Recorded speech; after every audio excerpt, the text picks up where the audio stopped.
तो आइए, प्रत्येक शनिवार को होने वाले इस सुबह के 9 बजे के सत्संग और ध्यान में आपका स्वागत है।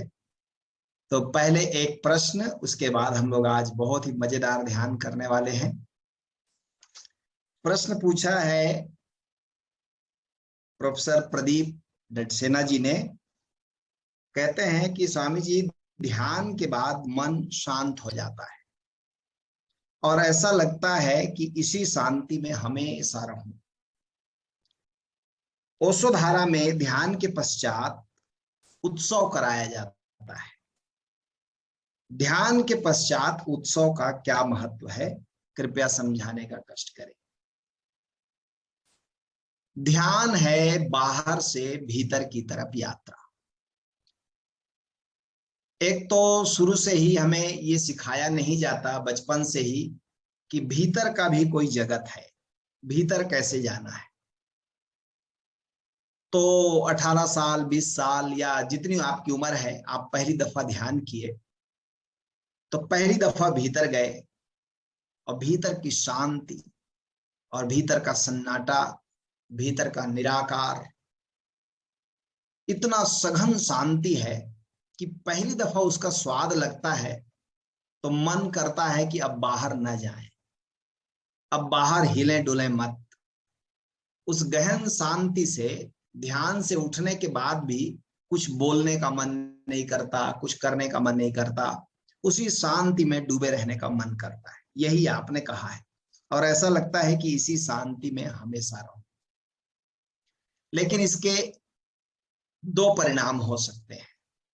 यदि शांति आप पॉजिटिव ढंग से लेते हैं उसको, तब तो वह उत्सव बनेगा ही, और नहीं तो बहुत खतरा भी है कि वह शांति धीरे धीरे उदासी का रूप ले ले। अतीत में बहुत से धर्मों ने नहीं, धार्मिकों ने, तथाकथित साधकों ने शांति को इतना जोर से पकड़ लिया कि वो धीरे धीरे उदास हो गए। आप भी बहुत शांत बैठे रहिएगा और उत्सव मत करिए, तो धीरे धीरे आपको शांति और उदासी एक जैसी लगने लगेगी। क्योंकि पिछला हमारा जो अनुभव है शांति का, उदासी का ही है। इसलिए मन उसको एसोसिएट कर लेता है कि जब भी शांति आती है तो मालूम पड़ता है कि उदासी आ गई। इसलिए ओशो धारा में ही नहीं, परम गुरु ओशो ने भी जो एक्टिव ध्यान की विधियां बनाई, एक्टिव मेडिटेशन के मेथड बनाए, उस सब में आखिरी 5 मिनट में उत्सव को जरूर जोड़ा है। आपने कभी सक्रिय ध्यान किया होगा तो आप देखेंगे सक्रिय ध्यान के 5 चरण हैं। पहले 4 चरण जो हैं वो सांस के हैं, कैथारसिस के हैं, हु के हैं। 3 चरण बड़े एक्टिव हैं और उसके बाद ध्यान का है, मौन साक्षी का है, और उसके बाद फिर उत्सव का है 15 मिनट। ऐसे ही ओशो के करीब करीब सभी सक्रिय जो ध्यान है, एक्टिव मेडिटेशन है, उन सब में लास्ट में ओशो ने उत्सव जोड़ा। ओशो धारा में भी हम लोग ध्यान के बाद हल्के संगीत में उत्सव कराते हैं। वजह यह है कि उत्सव जो है वो आनंद की अभिव्यक्ति है। ध्यान में जो शांति आपने अनुभव किया है, वह शांति उत्सव में रूपांतरित हो तो ही वह शांति टिकी रहेगी, और नहीं तो वह शांति जल्दी ही धीरे धीरे उदासी में बदल जाएगी। आपको एक तरह का ऐसा नेगेटिव वैराग्य होगा बाकी जगत के लिए कि ये सब कीड़े मकोड़े हैं और मैंने तो पा लिया शांति। तो ये शांति भी अहंकार का रास्ता बन जाएगा, ईगो का रास्ता बन जाएगा, और एक उदासी भी ले लेगा। उदास आदमी भी खूब अहंकारी होता है, वो सबको तुच्छ समझता है और अपने उदासी को बड़ा संपत्ति समझता है। ऐसा भी होता है। तो इसलिए जरा सजग रहना है कि ध्यान के पश्चात उत्सव का भारी मूल्य है, और वास्तव में ध्यान की शांति थोड़ी सी खोए तो खो जाने दीजिए, लेकिन उत्सव को बचाइए। ओशो अपने प्रवचनों में अक्सर बंगाल के एक कवि चंडीदास जी जो संत थे, उनकी एक पंक्ति को जरूर दोहराते हैं उत्सव आमार जाति, आनंद आमार गोत्र। संत का लक्षण क्या है? कहते हैं उत्सव है हमारी जाति और आनंद हमारा गोत्र है। हुआ क्या है, हमारे अभी ओशो के पहले आप लोगों को देखें तो धर्म के नाम पर लोग उदास हो गए। इसीलिए तो आपके नए उम्र के बच्चे आपके धर्म में उत्सुक नहीं होते। कोई मंदिर नहीं जाता, कोई जाना नहीं चाहता। बच्चों को पकड़ पकड़ के ले जाते हैं माता पिता मंदिर, फेंक रहे ये भगवान है, प्रणाम कर, ले झुक। बच्चा भाग रहा है भगवान से, क्योंकि वो देख लिया इधर सब उदास है। और आप ओशोधारा में आते हैं और जरा नाचते हैं, उत्सव मनाते हैं, ध्यान करते हैं, तो आपके बच्चे स्वाभाविक रूप से उत्सुक हो जाते हैं। उनको मजा आ जाता है, या ये वाला धर्म ठीक है, ये इसमें मजा आता है। तो धीरे धीरे हमें ये भी सोचना होगा, जो ओशो ने सपना देखा है कि धर्म को हमेशा हंसता नाचता गाता होना चाहिए। आनंदित व्यक्ति, हंसता व्यक्ति, उत्सव मनाता व्यक्ति अहंकारी नहीं हो सकता। और धर्म के जगत में सबसे बड़ी बाधा अहंकार है। एक नाचते हुए आदमी को आप देखें, वो कैसे अहंकारी हो सकता है? आप नाचते हुए जरा चेहरा खींच के बताइए, इगोइस्ट होके बताइए, ये संभव नहीं है। नाचता हुआ आदमी निरअहंकारी हो जाता है, उत्सवपूर्ण आदमी निरअहंकारी हो जाता है। तो धीरे धीरे धर्म के नाम पर एक उदासी, एक मुर्दानगी, एक ऐसा नेगेटिव जीवन शैली हम लोगों ने चुन लिया था, उसको ओशो ने बदला। ओशो ने धर्म के साथ जोड़ा हास्य को, उत्सव को, नृत्य को।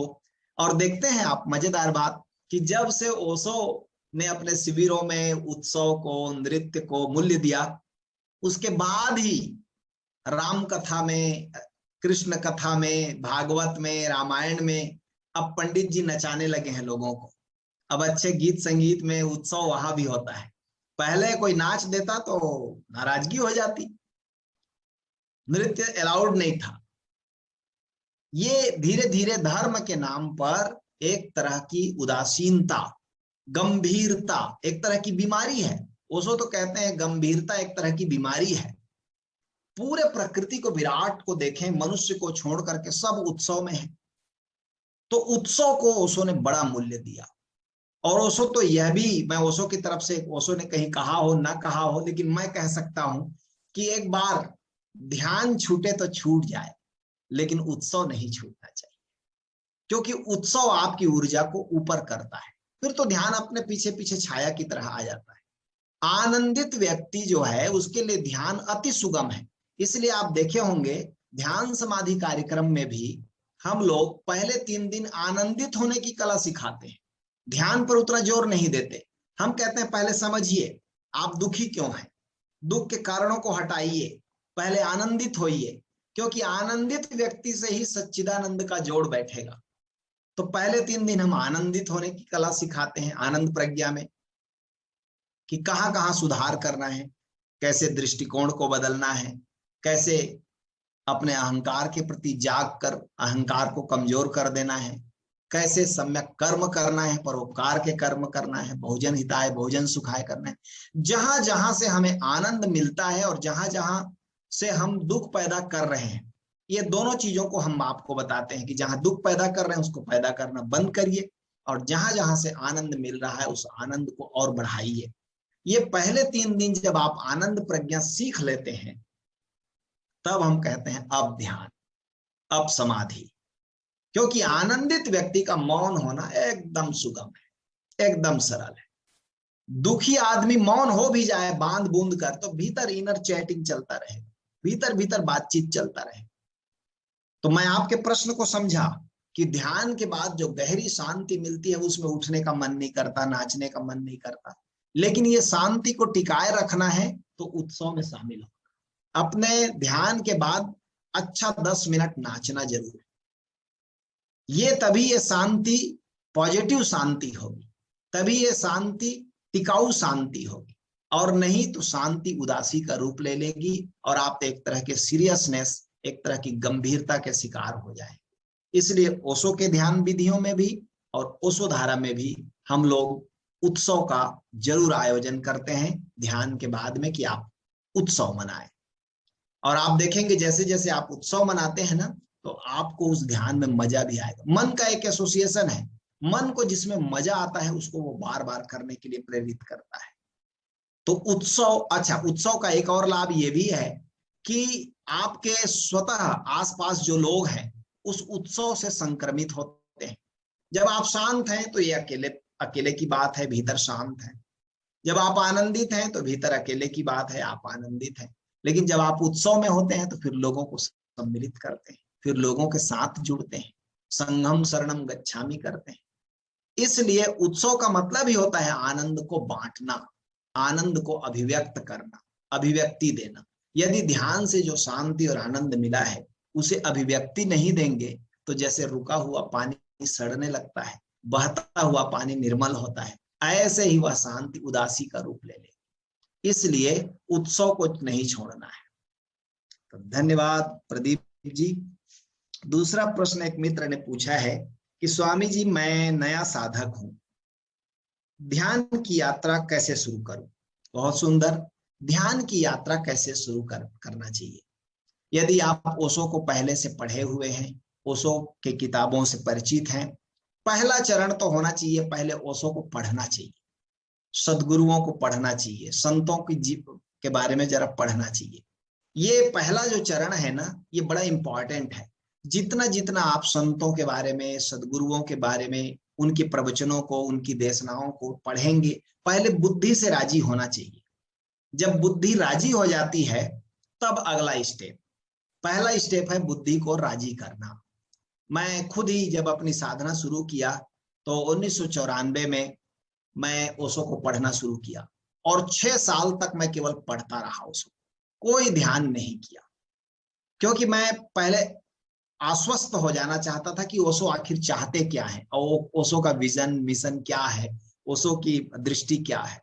तो सब तरह की ओशो की किताबें पढ़ी, जो जिनके बारे में अफवाह था वो किताबें भी, और जो ऐसी किताबें थी जिनका ज्यादा हाईलाइट नहीं थे, उन सब किताबों को 6 साल में पढ़कर एक निचोड़ आया मन में कि ध्यान के बिना ओशो के प्रवचन को समझना कठिन है। तब हमने ध्यान की शुरुआत की, तब हम एक शिविर गए। अब ध्यान कौन सिखाएगा? हम किताब पढ़कर जानते थे कि ये ध्यान हमको होने वाला नहीं है, तो एक शिविर को ज्वाइन कर लिया कि जाके वहां सीख के आएंगे तब करेंगे। शिविर में गए तो उड़ीसा में वो शिविर था। एक स्वामी जी ने हमें पूछा कि आपको कौन सा ध्यान अच्छा लगा शिविर में, तो हमने कहा कि हमको सक्रिय ध्यान बहुत अच्छा लगा। उस समय उम्र भी 30 साल थी और बहुत अच्छा लगा एक्टिव मेडिटेशन, तो हमने कहा सक्रिय ध्यान बहुत अच्छा लगा। तो उन्होंने कहा घर में जाके इसको 3 महीना करना है। तो घर में आए वहां से, तो जुलाई अगस्त सितंबर 3 महीने बरसात के होते हैं, कहीं जा आ नहीं सकते, ज्यादा यात्रा नहीं कर सकते। उन 3 महीनों में हमने अपने घर में जम के सक्रिय ध्यान किया, सुबह किया और कभी कभी शाम को भी किया। 3 महीने में एक फ्रेशनेस आया, टेस्ट मिला। बीच बीच में कई ऐसे अनुभव आए जो हमारे समझ से परे थे कि क्या हुआ समझ में नहीं आया, लेकिन अच्छा लगा। वो ध्यान के अनुभव थे, आप अब लौट के देख सकते हैं कि वो क्या अनुभव थे, लेकिन उस समय तो समझ में नहीं आया। तो 3 महीना हमने सक्रिय ध्यान किया। तो मैं आपको भी सुझाव दूंगा कि यदि आप नए साधक हैं तो शुरुआत करें एक्टिव मेडिटेशन से। पहले ओशो को पढ़ें, पहले ओशो से बौद्धिक रूप से, आत्मिक रूप से, हृदय रूप से राजी हो। जब राजी होंगे तो करने को राजी होंगे। कई लोगों को मैंने देखा है ओशो को पढ़े बिना, राजी हुए बिना वो उनकी ध्यान की विधियां कर रहे हैं, करते हैं, कुछ दिन अच्छा लगेगा, फिर धीरे से वो छोड़ भी देंगे। वो बहुत लंबे दूरी के साथी नहीं होते। पहले ओशो को, और जैसे जैसे ध्यान का अनुभव करेंगे तो ओशो के प्रवचन आपको गहराई से समझ में आएंगे। असल में ओशो के प्रवचन में है क्या? ध्यान के अनुभव के बाद जो अनुभूतियां होती हैं, उनके जो रिजल्ट आते हैं, उनके जो परिणाम आते हैं, उन्हीं की चर्चा है। तो वो प्रज्ञा बढ़ाती है हमारी। जैसे हम ध्यान का अनुभव करते हैं, अब ओशो उसकी चर्चा करते हैं तो ठप्पा लग जाता है कि हाँ, ये अनुभव मुझको भी हुआ है। तो ओशो इसलिए कहते भी हैं कि जैसे जैसे आप ध्यान करोगे तो शास्त्र भी बहुमूल्य हो जाते हैं, शास्त्र भी आपको बड़ी मदद करते हैं। वो तभी मदद करते हैं जब आपके पास अनुभव की कुछ पूंजी हो, तब ना। अनुभव की पूंजी के बिना जो लोग शास्त्र पढ़ रहे हैं उनके लिए वो बोझ है। चाहे वो ओशो को पढ़ रहे हो, चाहे वो उपनिषद को पढ़ रहे हो, चाहे वो श्रीमद् भागवत को पढ़ रहे हो, चाहे वो कोई सा भी ग्रंथ गीता को पढ़ रहे हो, अनुभव की पूंजी के बिना जो पढ़ रहे हैं उनके लिए वो केवल शब्द है। लेकिन जो अनुभव के साथ पढ़ रहे हैं, अच्छा कुछ लोग एक्सट्रीमिस्ट होते हैं, अतिवादी होते हैं, कुछ लोग पढ़ेंगे ही नहीं, शास्त्र को बिल्कुल हटा देंगे, वो बस प्रयोग कर रहे हैं, तो वो अपनी प्रयोग के जो रिजल्ट आते हैं उसकी गरिमा, उसकी महिमा को नहीं समझ पाते। और कुछ लोग किताब ही पढ़ रहे हैं, ग्रंथ ही पढ़ रहे हैं, वो प्रयोग में नहीं उतरते। तो एक पंख से जैसे पक्षी उड़ान नहीं भरता, ऐसे ही एक पंख से आप अध्यात्म के आकाश में उड़ान नहीं भरते। तो सबसे पहले अच्छा है कि पढ़ना भी चाहिए और साथ साथ ध्यान भी करना चाहिए। आप ध्यान करेंगे तो प्रज्ञा बढ़ेगी, और प्रज्ञा जैसे जैसे बढ़ेगी ध्यान करना आसान होता जाएगा। इसलिए बुद्ध ने तो अनिवार्य रूप से प्रज्ञा को जोड़ा। उन्होंने कहा ध्यानेन प्रज्ञा, ध्यान से प्रज्ञा बढ़ती है, प्रज्ञेन ध्यानम, और प्रज्ञा से ध्यान में सुगमता आती है, सरलता आती है। ध्यानेन प्रज्ञेन निर्वाणम भवति, और ध्यान और प्रज्ञा से ही निर्वाण घटित होता है। तो ये दोनों बहुमूल्य है। अभी कल ही मुझे किसी ने प्रश्न किया कि स्वामी जी ओशोधारा में सदगुरु ने सबके लिए प्रज्ञा कार्यक्रम को अनिवार्य कर दिया, चाहे लेडीज हो, चाहे फॉरेनर हो, चाहे वरिष्ठ नागरिक हो, सबके लिए। वो इसलिए किया कि प्रज्ञा के बिना आप साधना कर रहे हैं तो वह साधना बहुत गहरी नहीं जाएगी, उस साधना की महिमा को आप पहचान नहीं पाएंगे। इसलिए प्रज्ञा भी जरूरी है। प्रज्ञा का मतलब है समझ, विजडम। तो इसलिए आप प्रज्ञा और ध्यान दोनों का इस्तेमाल करें। केवल ध्यान विधि, केवल ध्यान शिविर नहीं करना है, ओशो को, सदगुरु को पढ़ना भी है। इस पढ़ने से आपकी समझ निखार आएगी, और तब ध्यान बिल्कुल इतना सुगम हो जाएगा जैसे नींद में जाना। नींद में जाना जितना सरल है, उतना ही ध्यान में खिसक जाना भी भीतर सरल है। कुछ भी, फिर तो धीरे धीरे आपने एक्टिव विधि से शुरू किया, फिर धीरे धीरे आपको किसी विधि की जरूरत भी नहीं पड़ेगी, फिर तो बिना विधि के भी आप अपने ध्यान में प्रवेश कर जाए। और जब ये दोनों हो जाए, इसीलिए हम लोग दोनों के लिए आपको ध्यान समाधि में बुलाते हैं कि जब भी ओशोधारा का पहला लेवल का प्रोग्राम हो ध्यान समाधि, तो इसमें दोनों सिखाया जाता है। आपकी प्रज्ञा को भी निखारा जाता है और आपको ध्यान की विधियां भी सिखाई जाती है। अभी तो सदगुरु ने एक और आपके लिए सुलभ कर दिया कि आश्रम खुला था, तो जिनको आश्रम जाने की सुविधा है वो आश्रम जा सकते हैं, लेकिन जिन लोगों को आश्रम जाने की सुविधा नहीं है, दूर केरल वासी हैं, तमिलनाडु के हैं, कर्नाटक के हैं, उनके लिए आश्रम जाना बड़ा कठिन होता है, दूर दूसरे देश जाने जैसा होता है। तो उनके लिए ऑनलाइन के सारे प्रोग्राम चलते रहेंगे। और सबसे बड़ी बात कि ये जो ध्यान समाधि कार्यक्रम है, हर महीना ऑनलाइन में एक ध्यान समाधि है। हर महीने आप किसी नए व्यक्ति को भी जोड़ते हैं तो प्रत्येक महीने ऑनलाइन एक ध्यान समाधि का प्रोग्राम ओशोधारा कर रहे हैं। तो ये आप ऑनलाइन भी जुड़ सकते हैं, नए साधक हैं तो, या आपको आश्रम जाने की सुविधा है तो आप आश्रम जा सकते हैं। पहले तल के कार्यक्रम में बहुत कुछ संपदा है जो एक साथ आपको दी जाती है। धीरे धीरे उसकी महिमा समझ में आती है कि पहले कार्यक्रम में ही हमारे सदगुरु आपको पूरा खजाना सौंप देते हैं। कितना चीज है, आनंद प्रज्ञा का जो अष्टांगिक मार्ग है वो कितना मूल्यवान है। उसके बिना एक साधक अपने जीवन को नहीं बदल सकता। अष्टांगिक मार्ग को बुद्ध कहते थे श्रेष्ठ मार्ग, आर्य मार्ग। तो अष्टांगिक मार्ग पर मनन करना, बार बार मनन करना कि मेरे जीवन में ये फलित हो रहा है कि नहीं। फिर आत्मा का अनुभव करा देते हैं ध्यान समाधि में ही। मैं कौन हूं के सत्र में जब आप आते हैं तो उस बिल्कुल आपको स्टेप बाय स्टेप आत्मा तक ले जाते हैं, और बिल्कुल वहीं पर आपको कहते हैं कि ये जो अनुभव हो रहा है, जो एक्सपीरियंस हो रहा है, यह आत्मा का अनुभव है। अब आप आत्मा को जान गए, लेकिन उसमें ग्राउंडेड होना बाकी है। परिचय हुआ, इंट्रोडक्शन हुआ, लेकिन ग्राउंडेड होना, आत्मा के तल पर सदा जीना अभी बाकी है। लेकिन परिचय होना, जाने बिना न हो ही प्रतीति। पहले आप जानेंगे ही नहीं, परिचय भी नहीं होगा तो विश्वास कैसे होगा। अब बिन प्रतीति हो ही नहीं प्रीति, और बिना विश्वास के फिर उससे प्रेम कैसे होगा। तो इसलिए स्टेप बाय स्टेप। फिर सबसे जो क्लाइमेक्स होता है वो है ओंकार की दीक्षा। सदगुरु अपनी पूरी ऊर्जा के साथ आपको एक ऐसा गिफ्ट देते हैं ओंकार का ज्ञान देते हैं। वो जो भीतर के आकाश में अनाहत नाद गूंज रहा है, जैसे ही आप उसे सुनते हैं मन ठहर जाता है। जो विचार बहुत परेशान किए था, जो अहंकार बहुत परेशान किए था, जो नकारात्मकता आपको घेरे हुए थी, वो सब धीरे धीरे छंटने लगता है। ठीक वैसे ही जैसे बदलियां छंटने लगी और निर्मल सूरज की रोशनी एकदम प्रकाशित होने लगी, ऐसे ही भीतर एक प्रकाश पैदा होता है समझ का, प्रज्ञा का। तो आप ओंकार के ज्ञान को, कल ही मैं क्लास में पढ़ा रहा था अपने विद्यार्थियों को, तो कबीर का यही दोहा था। सब विद्यार्थियों को समझाना मुश्किल है, आपको समझाना आसान है। कबीर कहते हैं, राम नाम के पटन तरे देबे को कछुनाई। कहते हैं मेरे गुरु ने मुझे राम नाम का ज्ञान दिया। ये इतना बड़ा है कि इसकी तुलना में अब गुरु को मैं क्या देकर गुरु ऋण से मुक्त हूं, इससे बड़ा तो कुछ भी नहीं है। ये तो संसार की सबसे बड़ी संपदा है, परमात्मा को ही दे दिया। राम नाम के पटन तरे देबे को कछुनाही, क्या लय गुरु संतोषिए हौस रही मन माही। मेरे गुरु को अब मैं क्या दूं, क्या देकर संतुष्ट करूं, क्योंकि इसकी तुलना में तो कुछ भी नहीं है। उसने सबसे बड़ा दान दे दिया। इसलिए जो शिष्य होते हैं, जैसे जैसे साधना में पकते हैं, आप गुरु के प्रति अहोभाव से भरते जाते हैं। और तो अंतिम अवस्था ये आती है कि गुरु में ही आपको परमात्मा दिखता है, और किस परमात्मा को आप खोज रहे हैं वही परमात्मा हो जाता है।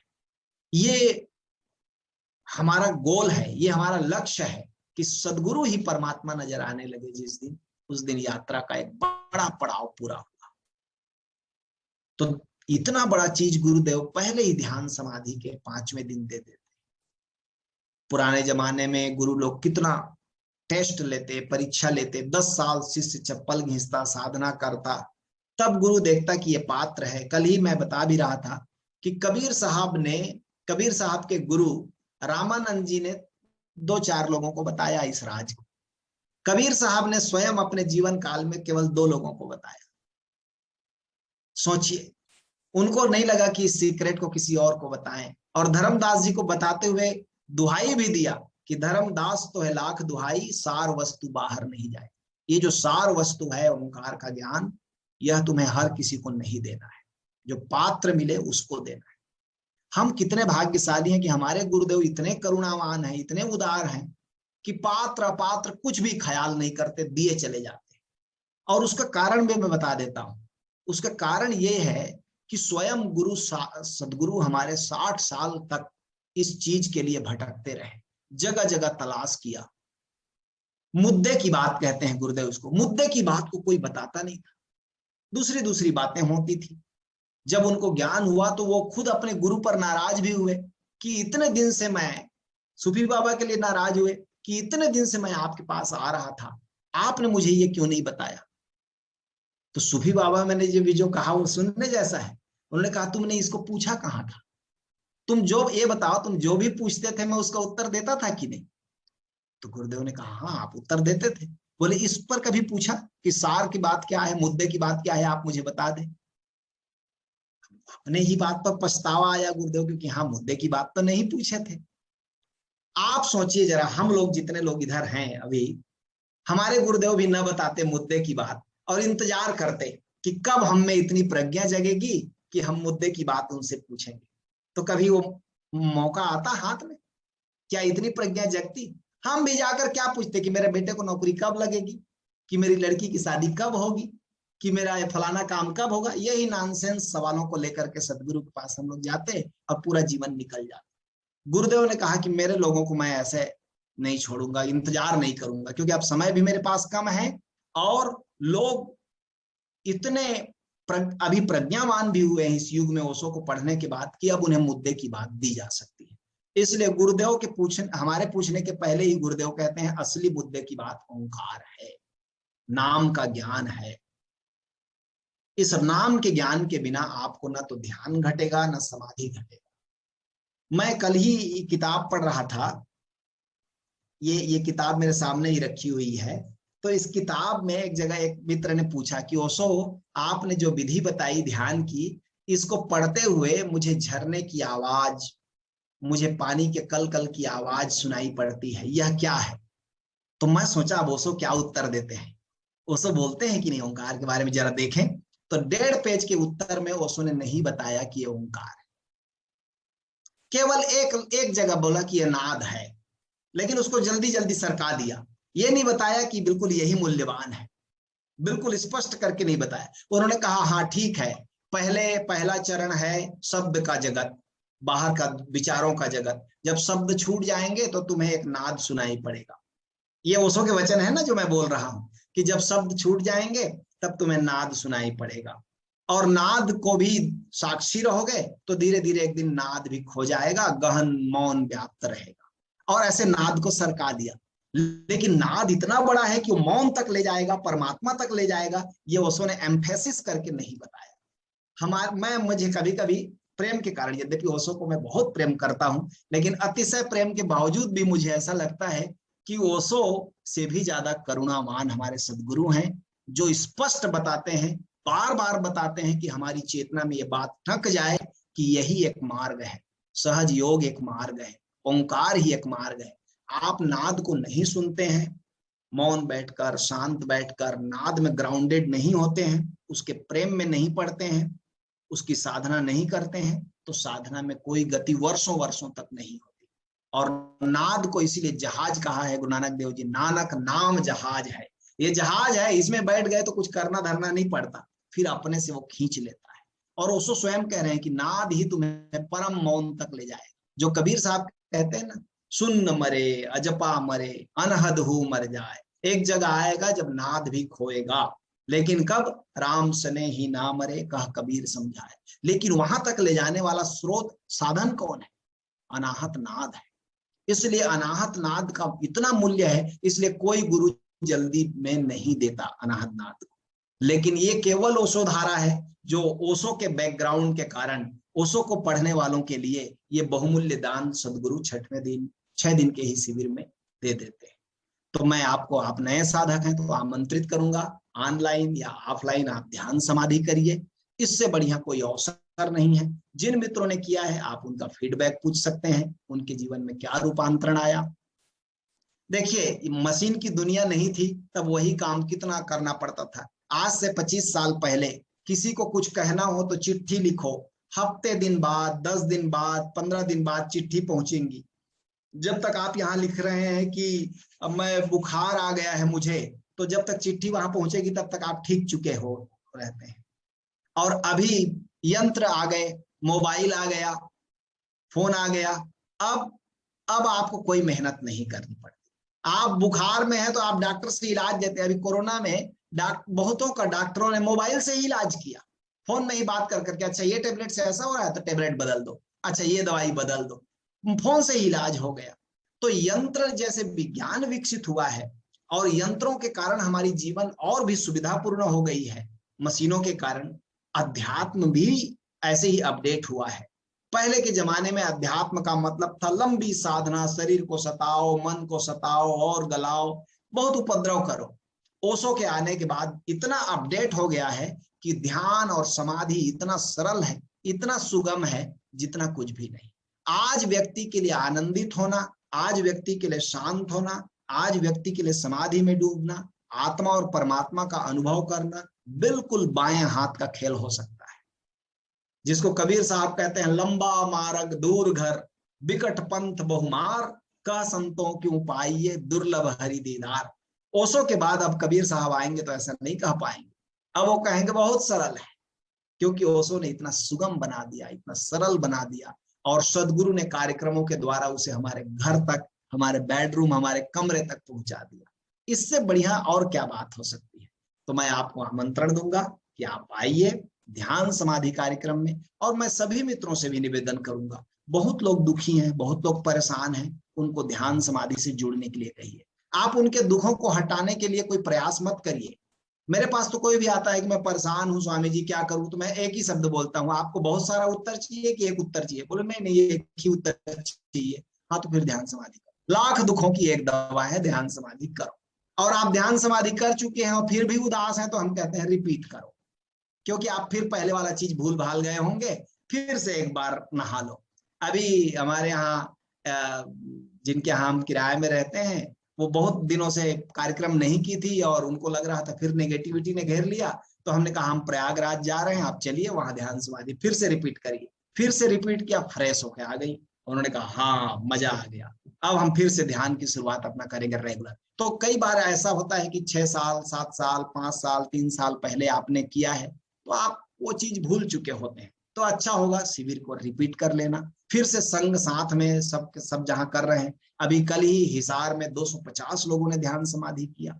तो एक बड़ा आंदोलन, ओशो कहते हैं इस युग में आप देख रहे हैं कितना, कोई भी नकारात्मक सूचना को फैलने में पूरी दुनिया में टाइम नहीं लगता, और सारे अखबार और टेलीविजन रात और दिन बिना रुके नकारात्मक खबरें फैला रहे हैं। क्या क्या निगेटिव है समाज में उसको फैला रहे हैं, सकारात्मक चीजों को कोई नहीं फैलाता। तो ओशो कहते हैं या तो ये सदी बुद्धों की होगी या युद्धों की होगी, या तो लोग लड़ लड़ के मरेंगे और या फिर बुद्ध बनकर शांत और आनंदित और उत्सवपूर्ण जीवन जिए। तो एक बड़ा आंदोलन चाहिए, इसमें हम सब की छोटी छोटी सहभागिता होनी चाहिए। और सबसे बढ़िया बात, जब आप किसी को ध्यान समाधि में जोड़ते हैं तो जिंदगी में वो बाकी लोगों को भूल भी जाए, आपको नहीं भूलेगा, क्योंकि आपने उसको ऐसे स्रोत से जोड़ दिया, ऐसे खजाने से जोड़ दिया जिसको वो अपने से नहीं पा सकता था। तो ये सबसे बड़ा परोपकार है।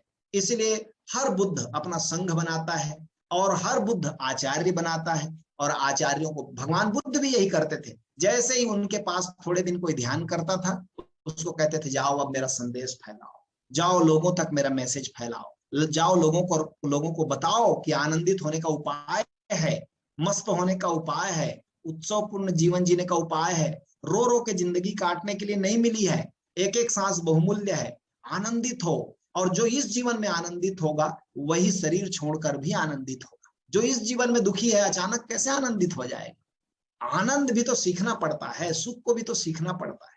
तो इसलिए हमें बहुत बड़ा काम करना है, हम सबको मिलकर बहुत से लोगों तक ध्यान का संदेश फैलाना है। ओशो ने कहा भी है कि तुम अपना कंठ दे देना मुझे, तुम अपना शरीर दे देना मुझे, तुम्हारे हाथ दे देना, मैं खुद काम करूंगा, तुमको कुछ करना नहीं पड़ेगा। आप कभी ओशो के बारे में बोलकर देखिए लोगों को, उसका प्रभाव ऐसा पड़ता है, आप भी चकित होते हैं कि अरे मैं ऐसा कुछ खास बोलने वाली और बोलने वाला तो नहीं हूं, लेकिन मेरे वाणी का इतना प्रभाव क्यों पड़ता है? क्योंकि उस समय ओशो काम कर रहे होते हैं आपके कंठ से, आपकी वाणी से, आपके हाथ से, आपके गेस्चर पोस्चर से। ओशो ने कहा है मैं जब शरीर छोड़ दूंगा तो मेरे प्रेमियों के शरीर में मैं व्याप्त रहूंगा और वहां से काम करूंगा। अभी मेरी सीमा है, तब मेरी कोई सीमा नहीं रहेगी।